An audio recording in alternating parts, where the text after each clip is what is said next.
First of all, thank you everyone for coming this morning. Our teammates have jaunt up here every once in a while to talk a little bit of sediment and some of the projects that are going on that include involvement from multiple offices in the Corps. MSAC is a great partner. The couple of states here, the counties, the NRDs, PennDOT, and the like. So what I wanted to do today is just give a quick overview of a few things we've done in the past, but primarily focus on what we are going to attempt to accomplish this summer. And then summarize a couple of other actions or studies and activities that are going on that are adjacent to the work we're doing here. This won't be too terribly long. I've been accused of being fairly verbose, so I'll try and make it efficient. Scott called it my team. That is absolutely not the case. I'm just an engineer who plays in the sand. The team is folks from Omaha District. That's where we put in a proposal to get this funded. But it is a collaboration between a couple of districts, support from the Gathering Point Project, and then with the Engineer Research and Development Center, ERDIC, we call it, Chuck Dialing with the Environmental Lab. He explained a little bit earlier about a little bit of the history of these bedrock collectors. We'll talk some more about that, and how we're gonna hope to run it this summer. But we'll start with a little bit of background on what we've accomplished in the past here. As of last October, somewhere around there, we did finish up phase 2 of this section 22. That's the Corps' Planning Assistance to States program. The first 2 phases of that were a 50-50 federal and sponsored cost share. And what we did with those is this phase 1 was really a scoping effort. In phase 2, we went through and screened a number of sediment management options. And we primarily tried to do a little bit deeper dive on the economics of sediment management and a little less on the engineering. The Corps and MSAC and Roland Hotchkiss and a number of other folks, we kind of looked at what needed to be done to get to some sort of actionable solution. And in many cases, it really comes down to, can you justify the cost? We've got multiple management strategies that we work, none of them free and very, very few of them cheap, right? And so we are in a case where to actively manage sediment, we need to be able to show that we are either preserving a benefit, preventing a loss of a benefit, developing a new benefit, or there is some additional value added to spending those sediment management dollars. Traditionally, many of you may have heard of the benefit cost ratio, which is essentially an economic model that justifies building a project. And the concept that for every dollar you spend on that project, you need to get more than $1 of benefit from it. So in theory, as long as you had a benefit of if your BC ratio is 1.01, right, you get an additional penny of benefit for every dollar spent. The bigger that number is, the better. The way that model works is that benefit that you're getting, that you're claiming that cost for, has to be a new benefit, not an existing benefit. So when we get into the world of sediment management, we're not creating any new benefits. We're protecting existing benefits. We're trying to prevent the loss of the current benefits. The recreation, the hydropower, the flood risk reduction, the navigation and reregulation, the water supply, the water intakes, all of that. So in a traditional model, we're behind the 8 ball because we don't fit the model, right? We want to spend dollars to manage sediment and not get any new benefits. We want to save the ones we have. And so part of that is then maybe saying that maybe that economic model doesn't fit what we're trying to do. Maybe that's not the model that's relative here.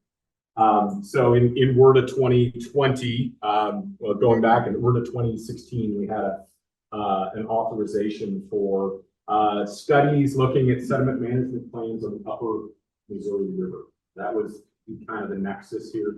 MSAC and ourselves went down the road of looking at that project to get a new start there.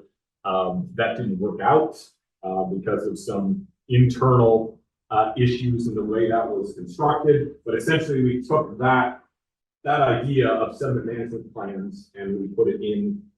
We brought it over and we were working on it under the Section 22 authority. But as part of that, original authorization there in 2016 and 2020, that authorization was updated to include a very discrete sentence that said life cycle economics should be considered when looking at sediment management plans under this authorization. And life cycle economics is not something that people normally do, but cooked down, it's saying that, you know, when we do a benefit cost, we look at a cost weighting account, right? And then we use a discount rate to bring it back to current costs. And so you can take $10 million spent in the future, but if you bring it back to current dollars, it gets a whole lot smaller. And then you go, and then it's hard to justify doing it now. Life cycle economics essentially says, let's look at it in a different way. Should we be discounting this, or should we actually use dollars today and dollars tomorrow? It's the idea of intergenerational equity. Should we discount the future value of your grandchildren getting fish on the lake? Is that, if it's worth $10 50 years from now, is it really only worth 10 cents now? Or maybe it still is worth $10 right now, and it should stay and continue. We look at that one. The other way we can look at that is things like BC ratio don't include necessary expenses that we would have to incur if we don't manage sediment. Okay, if we don't, eventually, Gavin's Point sucking sediment into the hydropower networks. Okay, and all the boat ramps are swamped in, and we lose some of our flexibility in our flood management tool, and we lose the ability to regulate. You know, the lake becomes smaller and the like. And so if we lose those benefits in the future, you know, removing a dam, reconfiguring, redesigning a dam, mitigating the impacts of that, they're not free in the future. Okay, so what are those expenses? If you get 100 years out and the reservoir is mostly full, you can't just walk away, right? You know, so, oh, project done, right? You have a dam safety issue, you have a reservoir full that's been collecting for 150 years, you gotta do something with it. So life cycle economics also says, well, what is that cost? And shouldn't we consider that cost? Now, determining that cost is tricky. That's, you know, you can ask 100 different people, what is it gonna cost in 100 years to mitigate this dam? And you get 100 different answers, right? So that one's really hard to estimate. I'll talk about kind of a parallel project we're working on to hopefully kind of hone in on that and feed that information into phase 3 here. But as part of this, we completed this. We looked at many of you were at that kind of a scoping charrette we did in the summer of 2021. Came up with a whole bunch of ideas. Cooked it down to ones we thought were practicable and implementable, and then, you know, kind of laid out in the report these four kind of alternatives that we think, you know, really have a chance, one, to be effective, and two, that we could actually put on the river. Phase 3 is a future effort right now. We'll talk about this a little bit later, but essentially we at the Corps asked MSAC to collaborate with us and pause on the scoping for this while we accomplish what we're talking about here today with the bedrock collection, just because of workload. I'm generally in office of the villain. So doing this and running this, that has to be done with money that expires this fiscal year, and starting on phase 3 was a little bit beyond what I could handle. So, and MSAC was gracious enough to say, we can give you a pass for a couple months and we'll pick it right back up as soon as we complete this. So we did do, as I said, that reservoir management workshop in 2021. Some of you were there, where we went through all these ideas. I see Roland Hotchkiss in there, and our good friend Tim Welp, who's no longer with us, is I just noticed that this morning. He's in that picture. But all folks sitting around talking about ideas of what are different scenarios we could do. Why is that muted?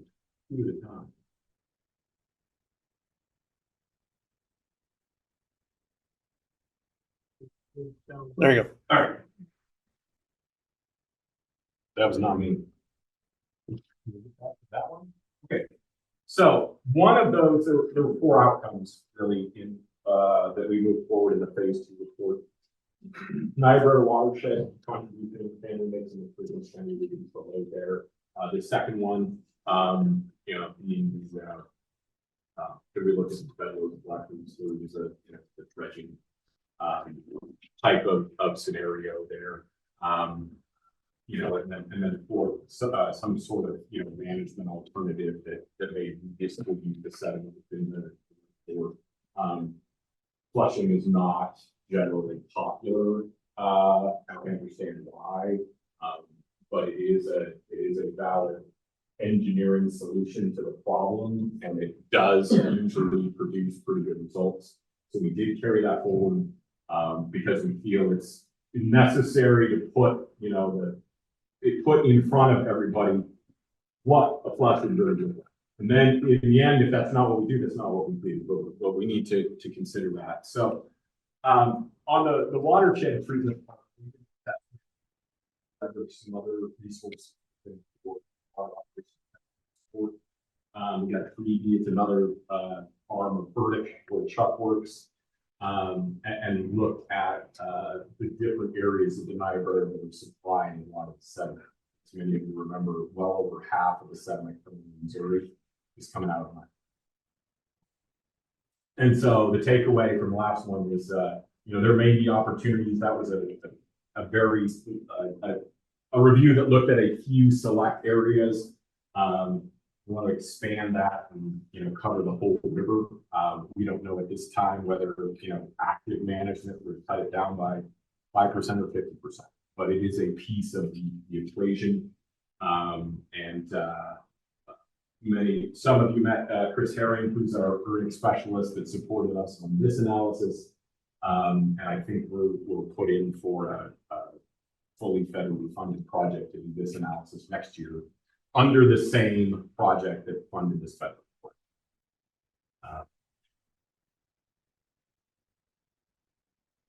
One of the assessments or one of the observations, obviously, April, March of 2019, a reservoir that had been full of sediment since roughly 10 years after it was built in 19.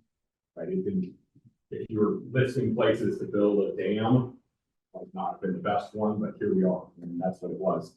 It filled up very quickly because of the high loads on the Niobrara River.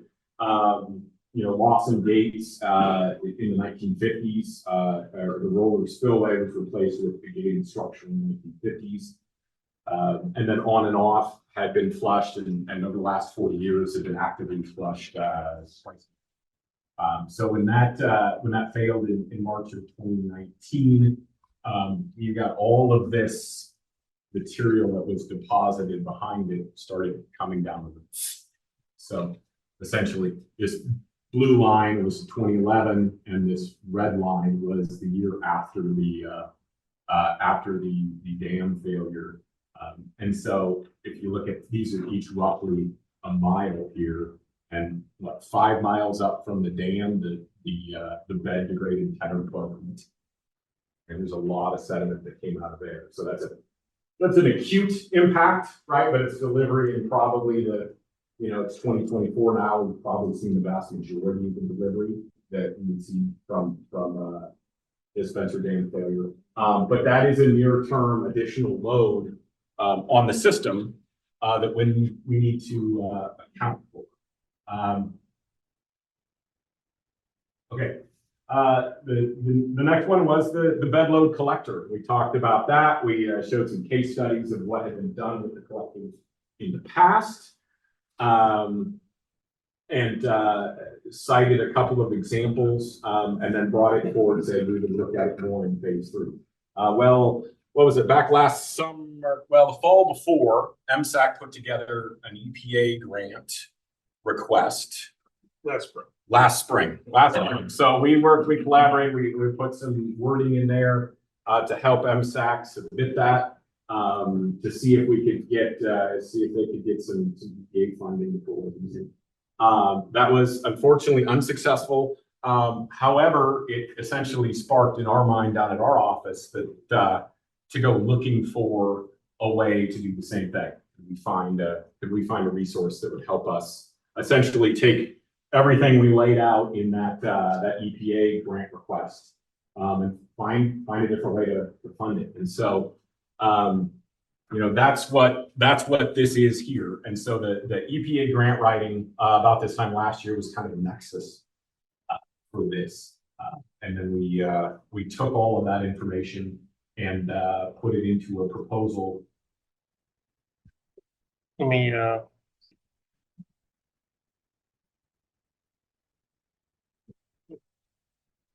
I'll refuse the page up and page down, but yeah, might have to just help you out here a little bit. So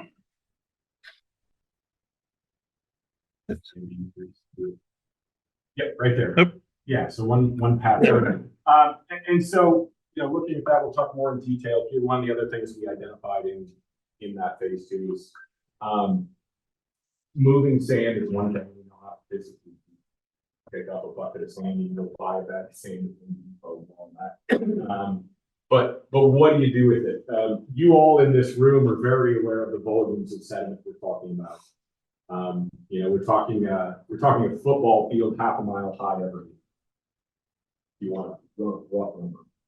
Take the football field down here at the school, make it as tall as one of the Twin Towers every year since 1955, and for another however many years you want to do that. And that's the long-term average. The acute average with the delivery from Center Dam and the 2011 flood and the 2019 flood means that if I'm giving that number over the last decade, it's significantly higher than that, you know, 1/2 mile high. It's somewhere between 1/2 mile and a mile high every year. And so, you know, the trick is going to be, or the challenge here is to find one, where do you put it? If it's not the right spot and we don't want it where it is, where do you put it? Because we do get a lot of feedback from folks and say, you know, you can just dredge and put some piles on either side of the channel and you should be fine. Okay, and we all know that we're talking orders of magnitude more sediment than that. And those numbers, right, those are just in the lake. We all know very well that there's all the deposition that's happening from Springfield all the way up to Lazy River Acres, and then the first 10 or 12 miles of the Niobrara. All of that is not in that. That's in addition to that. So, you know, we looked generally in the phase 2 at some different opportunities here. But this is a big area of interest going forward. We're gonna have to find something to do with it. Could you give us a little background on how you calculate how much sediment is actually? Sure. It'd be nice just to know a little background. Yeah, so we put a bunch of guys out there in a boat at about 105 degrees and find the hottest, most miserable days in August. We'll make them go survey. So we have an established set of what we call sediment range lines and cross sections, whatever you want to call them, going from the dam, from Gavin all the way up to Fort Randall on the Missouri. And then from the confluence here, we have ranges going up roughly 15 miles. So to the bend at Verdigris Creek and another 10 miles up as it starts to get steeper there. So we'll go through and we'll take the boat and survey under the water and survey the overbanks, create those cross sections. And just like you did in your geometry and trigonometry classes in high school, right? We break it up into little boxes, and we calculate the change in each one of those little boxes. and then we subtract what the volume was in 2011 from what the volume is in 2023. And then we can slice that. You know, we can report the change in volume and the change in area at every flow. Okay, the top of the flood control pool is 1,210 feet, 1210 in the old datum system. That is generally what we report that to. That number that you see in a lot of the reports, but again, that's only in like below the top of a full lake. Okay, so, and we update that number about every decade. It is not, because it is such a large area, that survey doesn't give you super high detail at any given point. Like I don't get a, you've all seen them, those three-dimensional color maps. I'm not at the resolution because this project is so big to see where the low spots are right at the entry to the Santee boat ramp or something like that. That survey is designed for much grosser, coarser analysis. However, in the last survey we just did, which was just a year and a half ago, we did do a higher density survey. So we are starting, the technology is ever moving forward. When we laid out those range lines in 1950, we were still using a boat and a lead line with tape on it, and you drop it and you measure it. Well, is it hitting the ground, or is it landing on a tree stump, or is it stuck in the muck? All of those things can affect that. So we're getting better and better at the technology. We're actually testing some technology now that uses multispectral lasers, so that with clear enough water, we can do surveys from a drone or from a helicopter. So sometime in the near future, I don't know when, it'll become a lot less intensive to do those surveys. But some of it has to do with the conditions of the water. So, and we'll talk about this later. We do have a new sedimentation report for Lewis and Clark Lake that'll be published this summer sometime, which will have updated numbers. Does anybody want to guess whether the storage in the lake went up or down? Any guesses? Any guesses? Who says the storage went up? No, it went down about what you think. And as we said earlier, right, that most recent survey captured the Spencer Dam failure. It captured the remnants of the 2011 flood, and it captured the 2019 event. So yeah. You see that number in a lot of the reports, and that MSAC uses that the lake is 27% full. I think that I'm pretty sure the number is well over 30% in the new survey. Plus, what's deposited up here.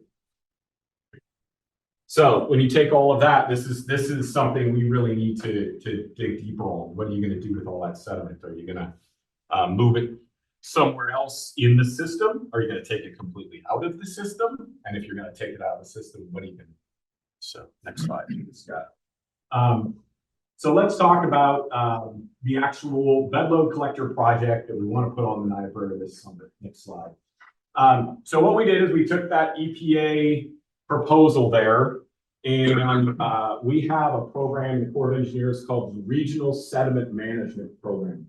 Started about 20 years ago, initially in our navigation program. And it was to look at beneficial use of dredge material, because there were and still are situations on some of our navigation channels where, to keep them open, we dredge them and we side oil that material, which then just a couple of years later makes its way right back into the navigation channel because there's nowhere to put. We're just spending a lot of money doing that, cleaning out the channel, having the channel go back in. So the program was originally designed for beneficial use theory. Let's do something better, different, more cost effective, more environmentally beneficial with it. Some of the early projects there were using the dredge material to build up barrier islands to mitigate storm surge, that type of thing. Or using that material, providing it, for random fill for road construction. Anything, like literally anything other than just side casting it to allow it to move back into the navigation channel. So we put that proposal together, and I called Chuck and I said, we got an idea here. We put a team together, put the proposal in, and fortunately, one of the areas, the areas of focus for the program this year and next year is reservoir sedimentation. And I thought, oh, I got a project that'll work just great there. So we got funded and approved to do that. And then once we finally got through Congress decided to write the checks and approve a budget in April, we did get full funding for that, which is great. But it is also federal funding that expires in no time. So, you know, from our standpoint, we need to do everything possible to make this go. Paul, Yeah, one thing I'll note about that is until that request for reservoir sustainability, RSM had been pushing to keep sediment in the system. They wanted to get down to the coast to help with coastal right, management. right. And I've had numerous proposals rejected by them until this year when they had that call. And now pulling sediment out for reservoir sustainability seems to make more sense. Yeah, as with anything, right? Sometimes when leadership changes, their intents or goals or, you know, who decided to fund what research effort, and these things change. And we go with the wind and try and find the best opportunity to get our projects done. So we think we think we're in a good spot right now for last year and this coming year to take advantage of this program because of its focus on reservoir sedimentation. As we said, we've got proposals due in 2 more months for next year's funding. And I expect that we will form a team, put in something, a new effort for next year, somehow adjacent or related to what we're talking about today. I just haven't exactly formulated that yet. Here's what we hope to accomplish, cooked down to kind of in 9 bullets. Find a place to put one of these bed load collectors in the Niobrara. We know the Niobrara is a spring-fed river. Even in the middle of summer, it's got pretty good base flow if you can get to it. Sometimes it's way out in the middle of the river. Sometimes it's right up against the bank. So we're going to roll the dice here and see what happens this summer. But we've identified a couple locations where hopefully one or the other of them is accessible later this summer. Lauren in the back there is our environmental specialist. She is working with the states and real estate and all of that to make sure that we are all in compliance and we don't get in trouble doing this. We have a couple of we have a pallid sturgeon spawning season and we have a tern and plover nesting season to avoid.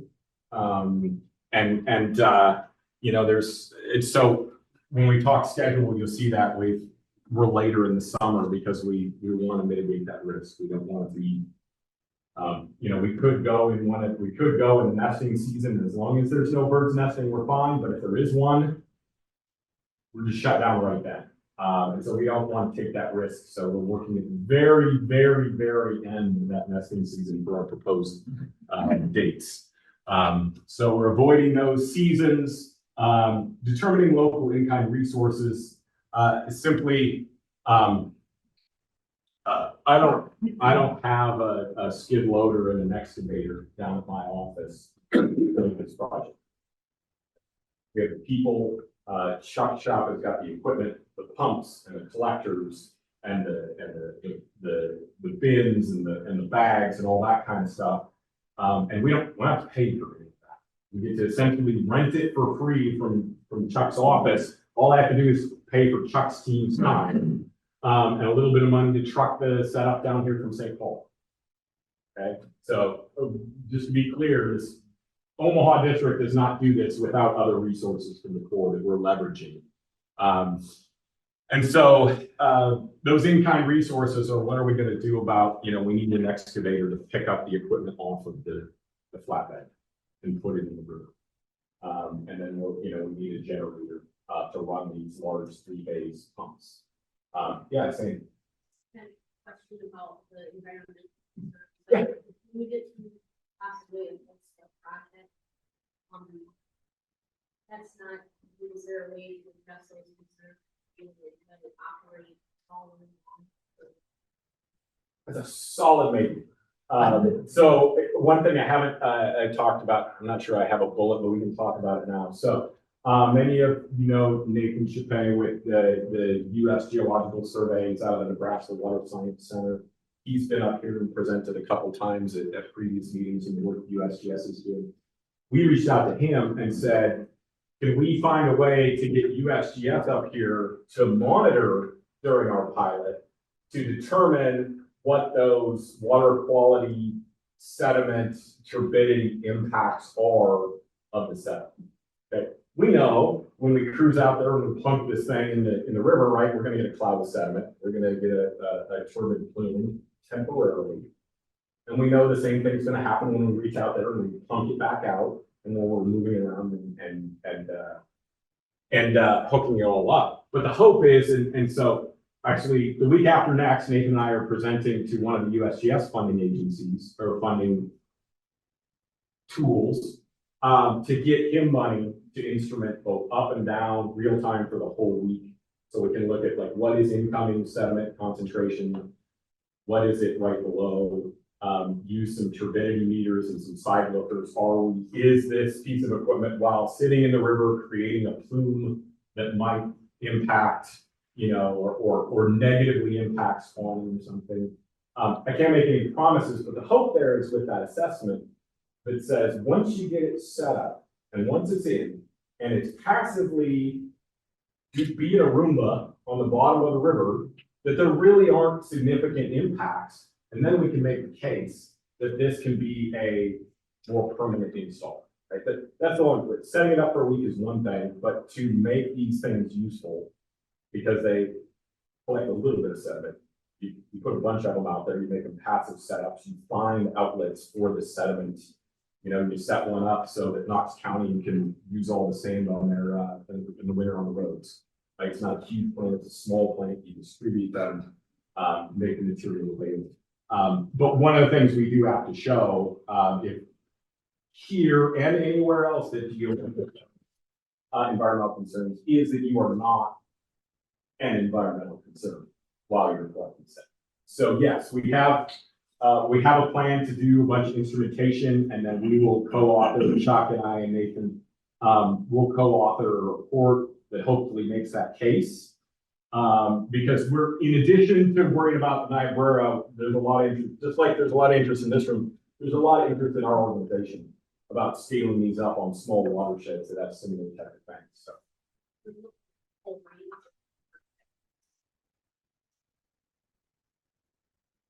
Right. Once it's set up and sitting in there, it is very non-invasive. I mean, it is not barges and dredges on the river. It's not draining the lake. It is not building check dams and rediverting sediments and all of that stuff. So yes, absolutely. It can be, if done right, which we intend to do, it can be pretty non-intrusive once it's up and running. So it's back there, yeah. Yeah, I noticed on the photo of the collector, the pump is inside the collector. That's a different unit, actually. Okay, Than will be at unit. so my question is, what's the impact of the sound, the noise that the pump's make? Well, it won't be the pump, it'll be the generator, right? At least in this pilot, this 1 week when we run this, we're gonna be running a 3-phase, one of those trailer mounted construction generators. Gas, diesel producing? Yeah. So there's a good chance that the residents of the town will be listening to this. They're generally very quiet. Yeah, I mean, if you want to go looking for the noise for it and drive over there, I'm sure you could probably, you know, hear it. But these are the large trailer mounted ones. They make a lot less noise than the little generator you've got in your garage.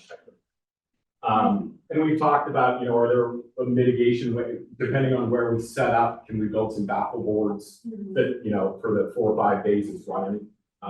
We don't want it to be a nuisance, absolutely not. And in a permanent setup, we would never be running on this. This is just for this pilot.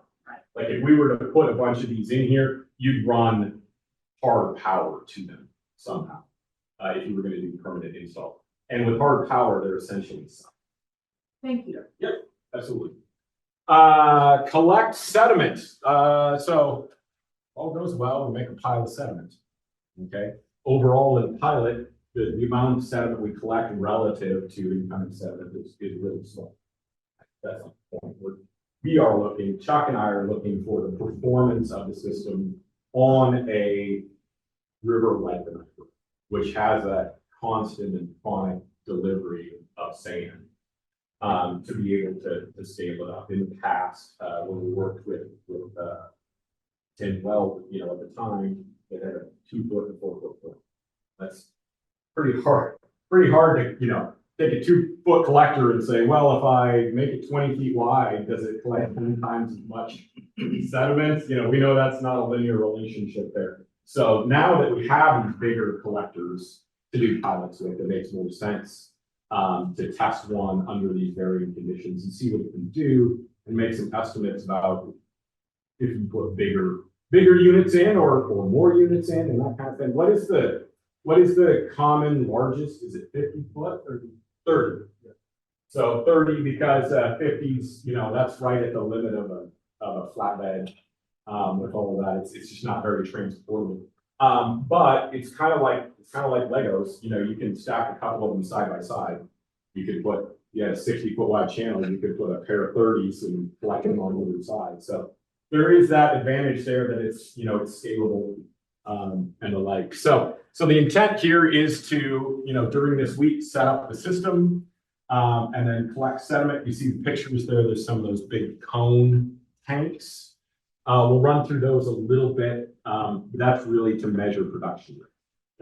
We don't have to do that for very long. We'll probably spend a day pumping into those things, see how many tons of sediment per hour we're getting. And then after that, as we talked, I think at the last meeting, for a previous project, Chuck's team has some of those, you know, woven geotube type bags. And we can, once we've done all the testing there, we can put a couple of those bags out, put one in the back of the dump truck, fill it up, fill up a bag or two. And I think that makes a really strong visual for a field day to say that we're collecting this material. And then if we can find an opportunity that somebody needs a couple yards of sediment for their really big sandbox, absolutely. Send it on its way type of thing. So the idea is that, you know, do some collection and do a field day, invite the public and interested folks to see what this is. Like I said, instrument and monitor with USGS to show what the impact is on a long-term setup. And you know, that admittedly a week isn't a long-term setup, but if we get fairly stable conditions for 2 or 3 days, that's a pretty good analog for what would happen over months and months of collection post the field day. And then this is the takeaway on our side, is to write this all up of how well it worked, what we think it would look like if you did a permanent installation, what scaling it up looks like, and then what are those environmental impacts. I think that's, you know, Chuck deals with, let's just say, I think Chuck deals with some more hesitant folks on this technology than this group. You know, I'm getting a pretty solid vibe on this. You know, we should try this and see what happens. This is not universally the case, and this is one of those reasons that kind of environmental impacts. Sometimes it's hard to or we don't have enough data yet to show people it is positive. So, and maybe just a note about that, Paul, because my partnership up in Eau Wisconsin turned out to be a complete surprise. I started a very funded project. It's going to run over 3 years, separate into one call now. But started working with these folks, and they were also working on a planning assistance state study about sediment control. They introduced me, and I had access to all these sediment collectors because they weren't using them in Ohio anymore. I ended up making a partnership with these people. They acquired a 30-foot collector with sediment stacker and all this stuff, and you want to run an aggregate system, you know, production system from. And then the woman is a super dynamic, like lake board director, like homeowner association, $500,000 from the state of Wisconsin, which is like $800,000 for the housing. So we've got a bunch of money to play with. And we're gonna put in that 30-foot collector. We're gonna put out a temporary mount with another diesel pump and run it for a seed rate transport. What we wanna do is let it sit on the bottom of the river, you know, go out there and turn it on every once in a while, and flush it out and see how it's working. And the main objective is to get out there during snow melt in the spring high floods, when it's really moving sediment. And I was out there trying to do that with this unit in March. But as you all know, there wasn't any snow in the Midwest this year. So I'm out there, I had lower flow than I anticipated that I had last August. But the good thing I got out of that was in terms of impact, they were able to do dye studies, and I could squirt a ball of dye out in the water. There was a guy that was really good video filming it. It showed that the dye did not get sucked up. And if it went down into the unit, it was only by gravity. And most of the dye was kind of lifted away. And because it was like a lake-like situation, it was very slow. As opposed to the year before, I had some flow in August, and I just did it with the GoPro camera, and, you know, I just kind of watched on the screen quickly. But I think that's our best evidence for everything that, you know, the line in Kingsbridge, and they trained it, they call that impact. Yeah, that's a good point. So I think with what was done there, with what we're gonna try and instrument on this one, I'm looking at changes in concentration, looking at changes in turbidity downstream. We're building a case for the minimal level of impacts that these installations have. We are looking right now, we came up a couple months ago and looked for sites. We moved it around, you know, we almost fell off the bluff there in Niobrara State Park, way too steep there. You know, this is the initial one here, is that the road and this gravel road down here, the sandbar right here. That is the easiest place to access the river. It's also pretty shallow right there. And the wild card is when we get to August, it flows her down farther. You know, is the channel way out here? Or is it, you know, we know all these sandbars in here change all the time. Or is it too far away that we can't get to it, or whatever? And so A, B, and D didn't work out real well. We added this and we stopped on the way back and through this. This is an old access road that was done when the bridge was rebuilt post 2019. Rebuilt the new Highway 12 bridge. And so, you know, you can get off Highway 12 right here and move down here. And this happens to be a spot where there is deeper water, which would hopefully be deeper still this summer. The trick is, right, you know, you don't want it too deep. You drop this giant thing, if it's in 15 feet of water, you can't see it and all that kind of stuff. And then we're hiring divers to go down there and, you know, connect everything and check that it's working. So if anybody can ensure that the water right there is between 3 and 4 feet deep, with lots of sediment in it, in the second week of August, that would be perfect. But we are doing the real estate and the environmental compliance piece on both sides. So that whatever the conditions are in August or September when we can do this, we will pick the better of the two sites, which appears to be more conducive to collection, and we'll set up and run. So. And both of them afford great gawking from Highway 12. Everybody can see what we're doing there. So there was a lot of that down in Omaha this week for very different reasons. Chuck sent me a couple of photos about a month back, just so you can see the setup there. This is at the installation site in Eau Claire, correct? Okay, so this is just on the beach there in this river. So here, What I did there, Paul, was I mounted that whole thing on that solid steel frame. right. So now it's all one piece. You just pick it up, attach the hoses, and plop it in the river. That's the Claire River, Wisconsin.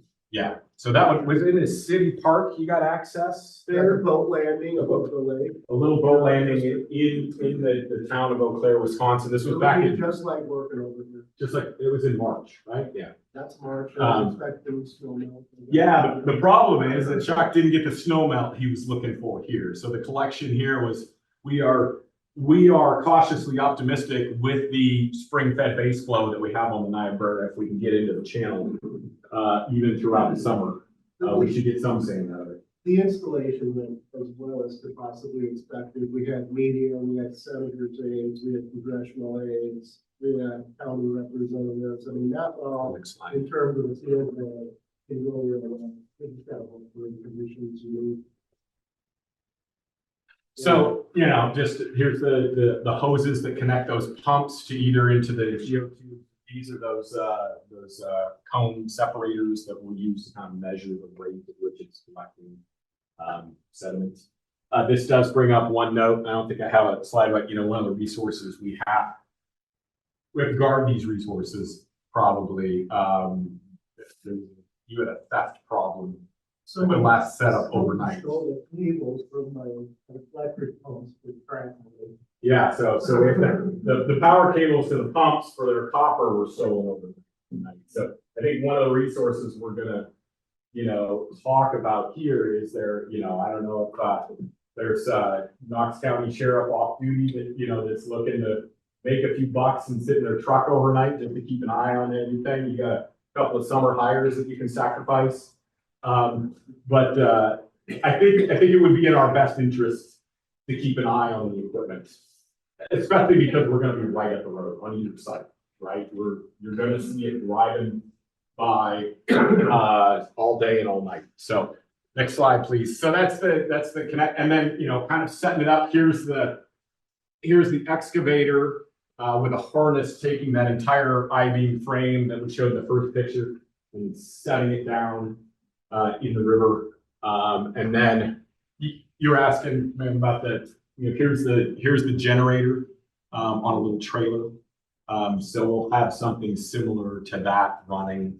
I don't think, because we probably don't want to monitor it. I don't expect, we'll have to find out, but I don't expect we want to monitor it. The concern would be if the load is so high, you don't run it overnight, but then can bury it.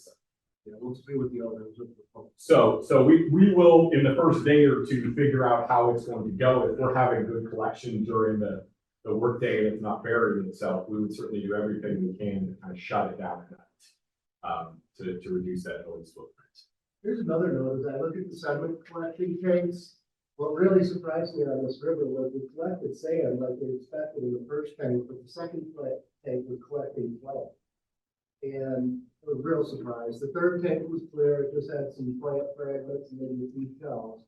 So it's really doing the separation job really well. But I was surprised to see the amount of clay. And then I started looking at what we thought was a sand bed river.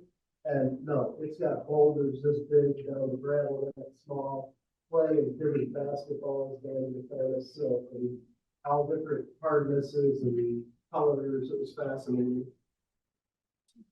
And well, as you see, obviously we can't pump all the water out and leave the water out as we collect it and we kind of strain the sediment out of it. We'll have some sort of return line back into the river. And as we talked earlier, you know, if we put a GO2 in the back of the dump truck and just, you know, the GO2, think of it as a big kind of synthetic burlap sack, right? You pump the slurry in there and the sand stays in it and the water comes out the mesh and runs out of it like a big, you know. I just set it on a big tarp and ran the car back. Yeah. To the river. Yeah, so yeah, we can either, you know, set it on the tarp and let the water run out of it back in the river. We can put it in the back of the dump truck and back of the dump truck right up to the edge of the river. And as the water drains out of the back of the truck, right back into the river, hopefully clear water. I think that's the goal here. Next slide, please, Scott. Thank you. Schedules and milestones. Here are the tentative dates we have right now. We'd like to do this. The first one is 12-16 August.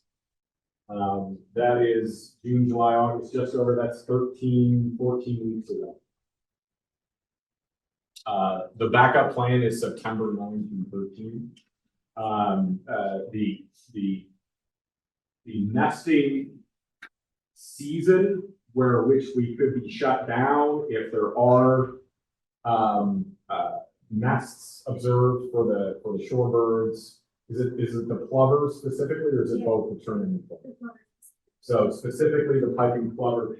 That nesting season, where we could be excluded goes to August 15th.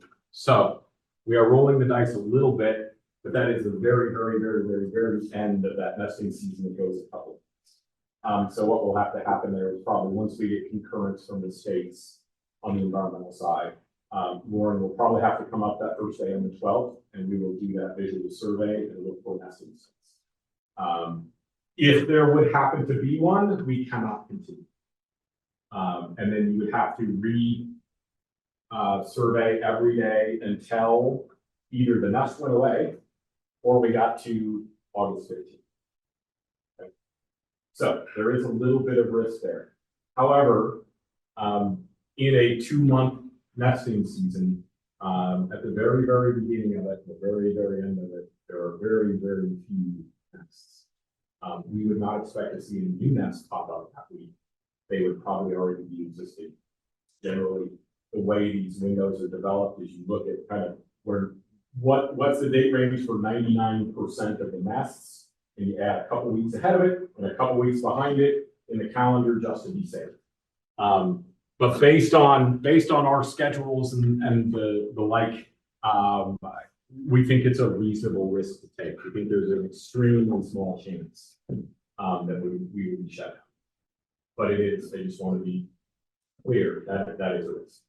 That risk would not be there in September because we'd be past that. But that a little bit goes back to our need to make sure we maximize the funds we have now in this fiscal year, which ends September 30th. So when we're running in September, we're running right up against that. I want to make sure we're using all the dollars to maximize what we get out of it. So the sooner we can do it, the better we're going to be at maximizing the use of those dollars. General layout for the week, you know, the idea is kind of a Monday through Friday thing. This is kind of variable.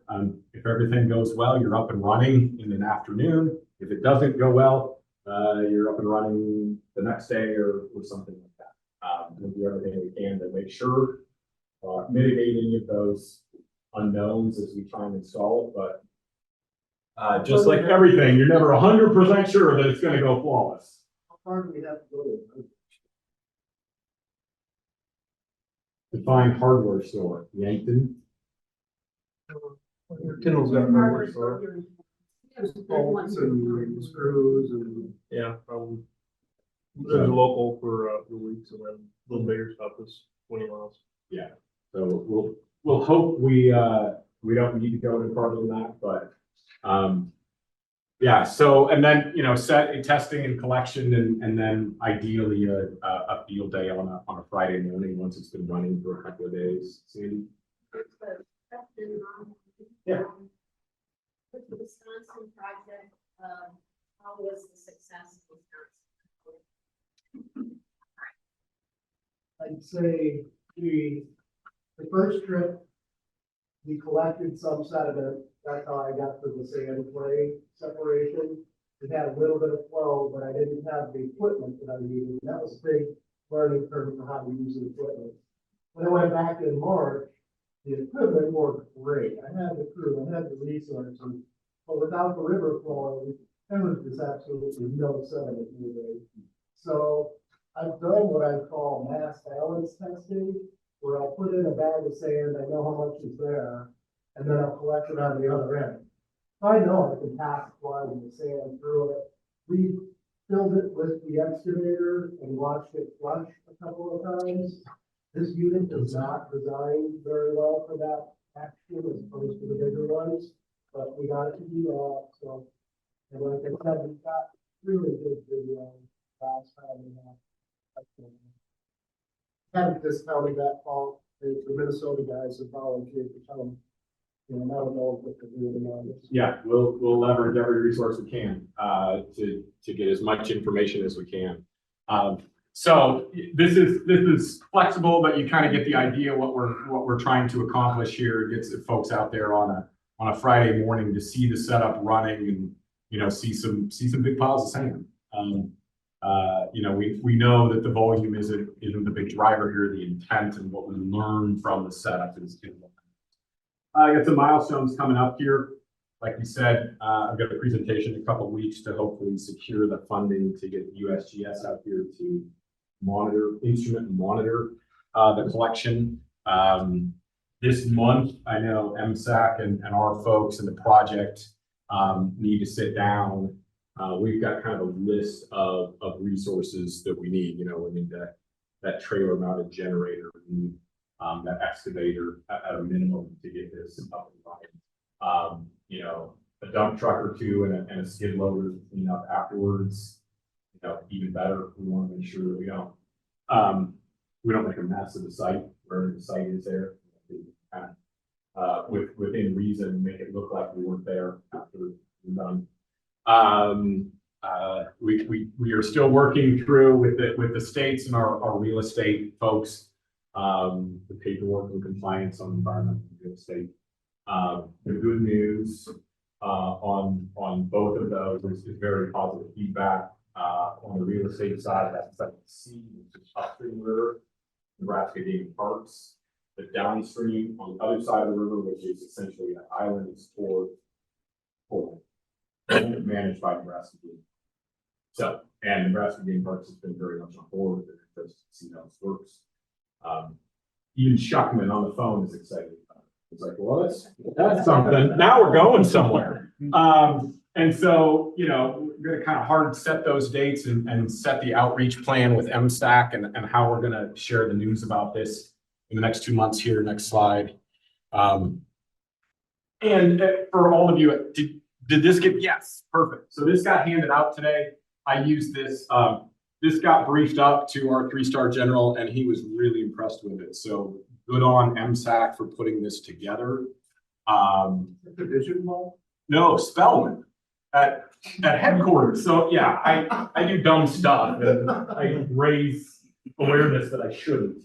So we currently have our general, the Corps of Engineers, who's a 3-star general in DC. He came from the Pacific Northwest and he's a big proponent of sediment management. So we have been hammering him on every idea that we can get him to fund for about the last 2 years. So we did a briefing of sediment R&D stuff last week and I sent this and he's like, wow, you guys do good work. And I was like, whoa.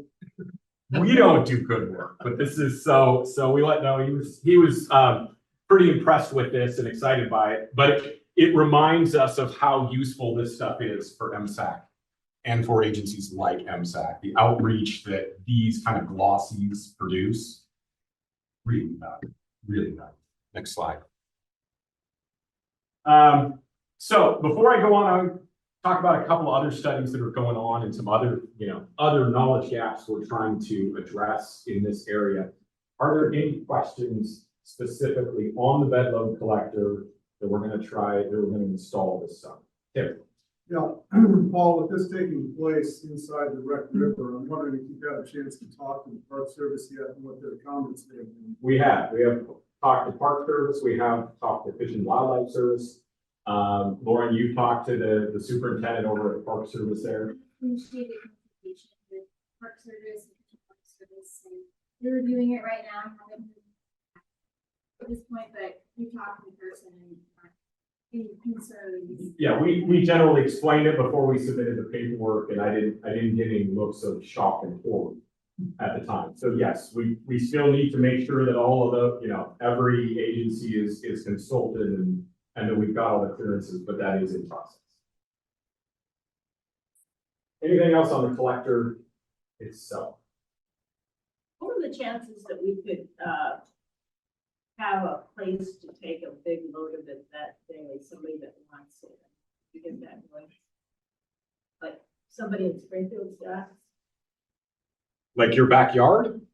What? I just think it would be Like my so much more backyard. impressive Yeah. if we had some pictures of somebody getting a dump truck. Yeah, load. it'd be great to rip open one of these geotube bags or plop, a couple of yards in the back of somebody's truck pickup that had something they wanted to do with it, and One of the goals, one of the goals was obviously, if we're going to extract it, to not put it back in, because that's the whole thing. We understand that for a pilot, that might happen. So we had visited before, is this just surplus? Somebody wants to come and get it, or as he explained, the possibility of just pumping it right into a truck or something like that, to go and find a construction company or somebody, or even just local folks, it may even be just a local DOT or something. Well, I have an army dump truck, if you can find me a place. Okay. We used to have a beach in Springfield, maybe we can. Yeah. It came from here anyway, so. Yeah, I like a deuce and a half full of sand going somewhere to be used for something. I think there's a great visual and a great message there. Yeah. You guys have any berries? Makes good tile better. Yeah, we do. Yeah, go to a berry farm, that's what it really directly goes. So straight on the yard there. On the- barn, We're actually in the barn in in the, the barn.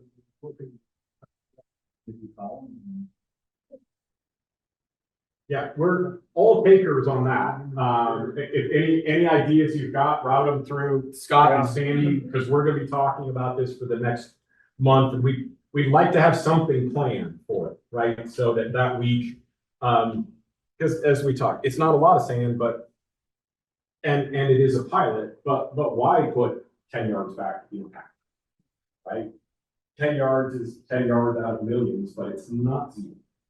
Right? So yeah, we're open to all kinds of ideas to find, as we said earlier, a beneficial use of those yards we collect with this pilot. So I'll finish up here in this last 10 minutes with just a discussion of some of the other things we're doing. So talking about that phase 3 scoping, the intent of that phase 3 of the section 22, which we'll get back to this fall, is one, pushing the economic analysis a little farther. Can we make some good estimates of future costs? What is one of the big downfalls in phase 2 is we don't have the information to make a good estimate on what a removal of Gavin's Dam 100 years in the future would cost. Other than a lot, right? You could tell me $500 million, $1 billion, $2 billion. I believe that it's a big number, whatever it is. And it is a number you're trying to avoid incurring by managing sediment here, right? So looking at, we've got these a couple of technologies. We would push that forward on the engineering side and do some design. What would an actual implementable plan look like? You know, how many dredges, doing what, doing where, at what rates, where are they moving it, all this kind of stuff. And then, you know, we said, well, let's look at a bed collector. Well, good news. We're doing that right now. So we'll have all this information to feed into that. And as we said, you know, watershed improvement is one of the things we're talking about, using the same project to work on next fiscal year. So if you take those couple out of there, we've made pretty good progress on a number of these engineering solutions, and we'd have fewer to have to fund in this study. Pilot for the bedload collector, check. Looking more at the environmental benefits, and then pushing forward this advanced economic analysis. Right, because the old math doesn't work for us in the sediment management world. We'll get this pilot done, and we'll start on the scoping effort later this fall. Talked about maybe getting some of those items covered in RSM project. Last year, we had an authorization come that the qualifications to get a section 22 study fully funded have widened considerably. It's much easier to qualify for full federal funding for this program. And in an initial review we did last spring, we looked at, you know, it's like disadvantaged areas, it's environmental justice areas, and the like. There are a number of those areas within the footprint of where we're looking here. So our plan formulation section chief, Greg Johnson, who many of you have met at previous meetings, is optimistic that there is still that opportunity. We'll get that scoping done, and if we can, we would love to do phase 3 without the requirement of the cost share. If MSAC and the sponsors would like to cost share, we're glad to do that. That is at your discretion, however you want to do that, but we will push to get as much full federal funding as we can, and then we'll horse trade on what that scope looks like afterwards. Let's go next slide. Related studies. I talked about this last year. We did do an assessment on Ponca Creek. As many of you know, in Raider Swanson Road, when we have any kind of water coming down Ponca Creek, goes around the right above it there, it pops out of the channel, around, works its way down Highway 12, and then just back into the Missouri River. Did an assessment on that, looking at ways to dredge and clear that out. That one got nipped by that benefit cost ratio issue. And we couldn't make that one work for an improvement to that channel. And so I know there's some improvements being made to the Goat Road. We're still trying to convince the state of Nebraska that they need to dredge that channel and use it for Highway 12 embankment on roadways. They don't seem as receptive to that great idea as I'd like them to be, but we are continuing to work that one. That project would pull roughly 100,000 yards of random fill out of the Ponca Creek channel, and the current design on Highway 12 is for almost 1 million yards of random fill. Like, truck it right there. But we'll see. We're still working that one. We did complete new hydrographic surveys, and then it asked about that. We did a new set of those in late 2022. Like I said, the report on that will be coming out in the next couple of months. But it says exactly what you think it's going to say. It's like we're still catching sediment. We've actually caught sediment at a faster rate over the last decade than we had in the previous decades because of those flood events that we have. Those are the big drivers of the adage is 90% of the sediment moves with 10% of the water. So your big sediment flows moving with floods, and we had a couple of waters up here in the decade. So we'll send that as soon as that's out. Share that with Scott, and he can get it out to you. We did a hydraulic model analysis of the flushing scenarios about 6 or 7 years ago. We are updating that with these new 2022 surveys. See if that in any way changes what those kind of flushing scenarios would look like. That is being done under our O&M program, but it's something we said we're going to look at in phase 3. So I'm more than happy to let somebody else pay for it and use their analysis in our report.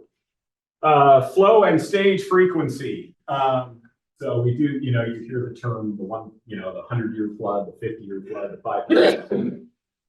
So the Corps is updating all those numbers below gap. That's going on now. I made somebody very mad because I got to be the engineering lead for those studies, which, as you might guess, in Missouri, those public say, oh, the 500-year flood went way up, or the 100-year way up, or something like that. So we are updating the flow frequency in the upper basin. That's the kind of like what is the 100-year, the 1% discharge out of each of the dams. Updating that after this last decade of floods because that that dictates some of the design criteria by which you would raise a road and anything like that reaches. So that'll be the flow frequencies are already out. State frequencies are next year, and these upper basin ones on the dams are in the next 12 months or so. If anybody's interested in Highway 12, what's going on there. Last fall, after many years of trying, the state was able to find the 40 acres of wetland mitigation land that they needed to make that go forward. And so that was purchased by the state and put into wetland management.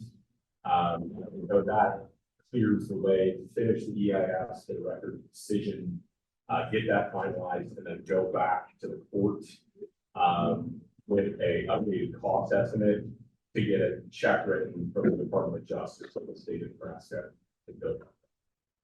They do expect a record of decision late this year, but I wouldn't presume to guess when that will get back to the court and get settled on a couple and construction starts. As we all know, it's in design and EIS review and environmental compliance for almost 20 years. So So we're about to finish that step, and then we'll move on to, then once it's paid, then it's in the state's, port to go build the roads. So those are things going on. Any questions, Sandy? There's an online question. Yeah. Does this affect the Star Wars Marina project decision? Does what? Does this project or anything? Yeah, maybe you just could take kind of a big picture outlook of if this is successful, What's next? Sure. But yeah, the marina improvements, those are far enough away, and there are not any current plans to do any big aggressive management in the lake itself. So I don't see any impact on flooding the marina or any of those projects. What we're doing here or any of these studies here. If you're looking at what to do next with the bedroom collectors, we know that putting 10 of them out on the tributaries doesn't solve the problem. Okay, it makes a measurable difference if we can find plenty of places to put it. And if we can find local distribution and local uses for it, and get a few of them out there, more and more of them out there, it's going to make a difference. But we need to be realistic. We're not going to put 10 of these out there and cut down the load by 50%. Okay. We're going to make some difference, which means this has to be part of the system. So then the question is kind of in that phase 3, what are the other parts of the system? Is it these plus watershed treatment plus an every 5-year dredging action?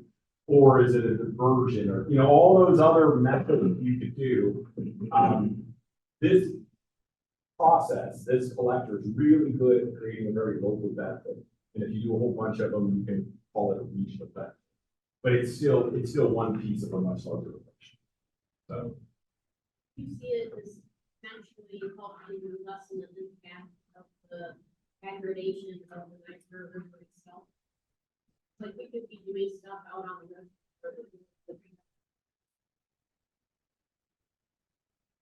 right, as we said, local impact. If you want to put in a number of these and focus on the lower Niobrara and pull as much material as you can out of this reach, that's where you're going to have your local impact. Right, but we know with the size of these units, right, even the big 30-footers, we're not going to see an impact 5 miles up the river. We're gonna see in that half mile or whatever it is around it, if it's a continual harvest system, and that's where it comes into, well, maybe you need to set up. But as we said earlier, if you've got to set up, we got to have something with that. So. Any other questions? Yeah. Larry. I see in your introduction, you had PhD behind your name. Does that mean that in all the years you've been working with MSAC on this, sediment has continued to be piled higher and deeper? Yes, that is exactly. That's all right. I will come from a place of not hydraulics. I'm actually an agricultural engineer by training.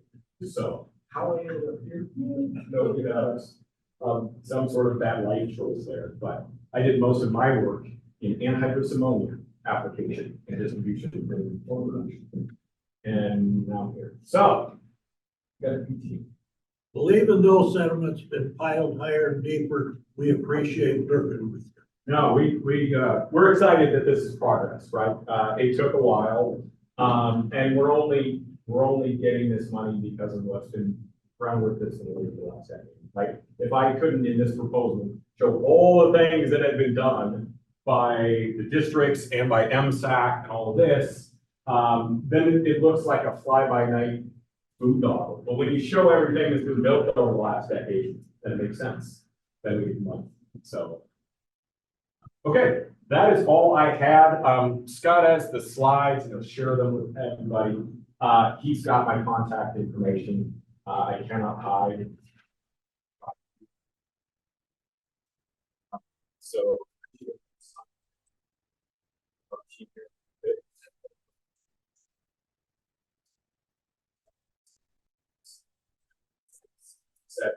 permit on both sites. And then as we get closer over, say, the next 60 days, you'll see stuff from Scott and MSAC and Sandy. I think there was some thought of putting the next board meeting during that collection, you know, kind of the two, maybe 2 fish, 1 stone, is that kind of? Depends on what season we're in. But yeah, so some sort of double up there, so the MSAC can have a board meeting, and then we can do a site visit there. So they can maybe, we're gonna bring some folks up from the district, maybe that Thursday, so the MSAC board meeting and that, and then we'll do a hopefully successful field visit on Friday. Okay, so I got that. All right, thank you, Paul. Yep. And as you said, you know, we'll continue on a little bit with where we're going with this and future meetings. You saw the timeline. So as you said, you know, with the federal dollars and where they are, obviously when we start getting into August, the target area would kind of gets a little shorter for them. And September things go pretty fast. So there's always a degree of flexibility once we get to that point. Make sure we don't lose this funding opportunity that they got for themselves